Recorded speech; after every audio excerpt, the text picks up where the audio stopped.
Welcome back to Fast Freddy RC, and today I think I've got a bit of a special edition for you. A couple of days ago, this arrived in my mailbox, and I love radio control car action, and the idea that they're doing a review of this car is just too cool. What makes this even cooler is this arrived in my mailbox yesterday. So I am super stoked to do an unboxing of this car for you because there's just so much history with this car. I can remember even as a kid I had like these little Matchbox cars, or I think it was made by Tin Toys, and there were different versions of this car, and they were just super cool having 6 wheels.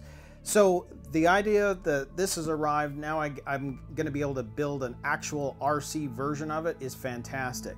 And like I said, there's quite a history with this car. I mean, once it was introduced, it's the only, I think it was the 1976, it is the only year where this car actually won first and second in a F1 race.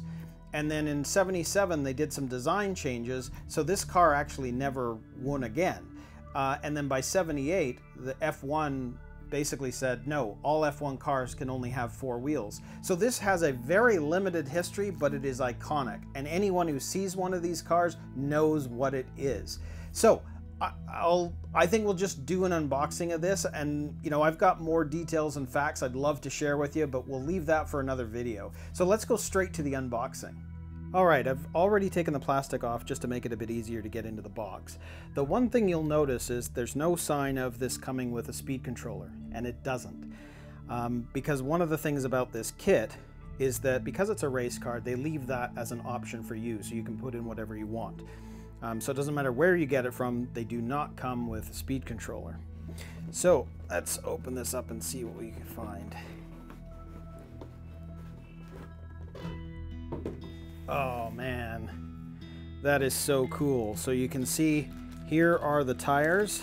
So you can see the 2 rear ones and then the 4 little ones. That is so cool. And then here is the body. Now, what is surprising is I actually thought that this was a Lexan body, but it's actually a hard plastic body that's been painted. So this is already a pre-painted body, and it's a hard body, not Lexan. But anyways, this looks super, super cool, and you can see that there's some other pieces, and you've obviously got to take that off the tree that's there. But I can also tell that, you know, the white part is a separately molded piece. It slips in, but it's not actually attached to the blue. But anyways, that's just so cool. So that's the body, and then in here, you can see we've got the stickers, and they've set it up so that you can actually do the paint scheme of 3 or 4, which means you're either Peterson or DePollier. And I have a feeling I'm going to make this one DePollier because he was the one that got second in the F1 race in 1976. And I think I'd kind of like to have his name on the side of this. So I'm probably going to use the 4 stickers versus the 3. But anyways, that's very cool. Oh, and you can see that they've got the Goodyear stickers too for the tires. So you can put those on there. So that's very cool. That's so cool to see. And we'll take this off. And you can see here that the wing and everything is also molded in hard plastic blue. So that's there. Then we've got, these are the wheels. So those are for the rear tires, those pieces. Here we have the driver figure, which you're going to need to paint. I'm going to do something with that, I'll for sure. And then you've got the side mirrors and then the little inserts, I think, for the other side. And then on the back side here, you can see you've got the radiators, because there's a radiator at the back and there's a couple on the sides, I believe, as well. So there's that, and this looks like a steering wheel, I think. So those are some of the other extra pieces in here. We've got the aerial here. Here are the wheels for the smaller front wheels. So that's cool. So that's all of those ready for the tires. Then here we have some other pieces, and to be honest, I have no idea. I think they're partly for the gearbox. I can kind of get a sense that that's what that is on one side of the car. So that's interesting. Then here is some other pieces, body pins, etc. I'm not really sure. Again, I mean, this is interesting because I've never built this type of chassis before. So this is going to be very cool to kind of go through and figure out what these parts are all for. And then we have the actual chassis plates, which are made of some sort of almost like carbon fiber type material. So it's nice and light, but very strong. So those are all the different pieces that'll be ending up being put together. Very cool. And then we have this bag here, which is going to be all of the goodies and the rest of the parts as well. So what we've got, there's the front bumper and protector for the body. Actually, I'll put it over there.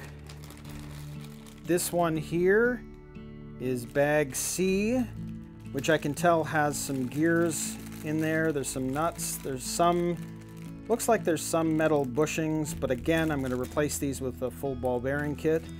You've got the double-sided tape, some grease. What is that? Ball diff grease, right? Because there's a ball differential in this kit as well. So that's that one, bag C. Then you have the servo savers. Then we have bag D, which also is the aluminum wing mount that will go at the back of the car. So that's aluminum, that's metal, that's great, with some other screws and whatnot in there. Then we have bag A, which has another box wrench, some other screws. Oh, you can see that there's the axles in there too for the front. Yeah, and some springs. You can see some of the tie down or rod things as well. So that's all part of bag A. And then bag B, we've got some thicker tape, but you can also see we've got the AW grease. We've got some of the other smaller parts for the chassis. The springs, looks like one of these is a metal pieces holding everything together. But again, I guess we'll just see how this all comes together when I start the build. So that's bag B. And then of course the regular silver can motor. So it's just a regular motor, but that obviously can be upgraded at one point whenever you want. And then we've got the instruction manual. So this is an F103 chassis, and again, I've not built one of these, so this is going to be super cool to be able to share with you.